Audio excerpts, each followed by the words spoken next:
ভাই আমরা তো এবার কোটিপতি হয়ে যাব। তুই না, শুধু আমি হব। সর্দার, এত দেখতেছি বড় দানবাকৃতির একটা মানুষ। আরে সালা, তুই কে আর তুই এখানে কেন? আমার দুকাবাজ বন্ধু আমাকে ধাক্কা দিয়ে ফেলে দিয়েছিল আর আমি বেশে এখানে চলে এসেছি। তুই এখন আগের জায়গায় ফিরে যা। ঠিক আছে, চলে যাব, কিন্তু আমি তো সাঁতার জানি না। তোমরা একটা হেল্প করো, আমাকে একটা নৌকা বানিয়ে দাও। নৌকা না হয় বানিয়ে দিব, কিন্তু তার আগে তুমি আমাদেরকে সাহায্য করো।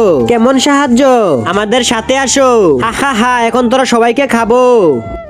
ওই যে দেখতেছো দানব আমাদের লোকেদেরকে হেয়ে ফেলতেছে, ওকে কিছু একটা করো। ওরে আমি দেখতেছি, তোমরা নৌকা ঠিক করো। ছেড়ে দাও, বাঁচাও আমাদের, যেতে দাও আমাদের।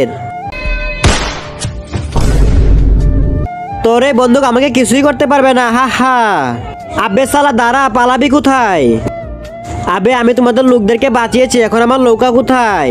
ওই যে দেখো তোমার নৌকা। তা দেখার আগে বন্ধুরা, তোমরা যদি আল্লাহকে ভালোবাসো তাহলে ভিডিওতে লাইক দিয়ে চ্যানেলটি সাবস্ক্রাইব করে দাও। আর যারা শয়তানকে ভালোবাসো তাদের লাইক সাবস্ক্রাইব কিছুই করতে হবে না। কমেন্ট বক্সে সবাই আল্লাহু আকবার লিখে যাও। আবে সালা, তো ছোট নৌকা দিয়ে কিভাবে যাবো বাড়িতে?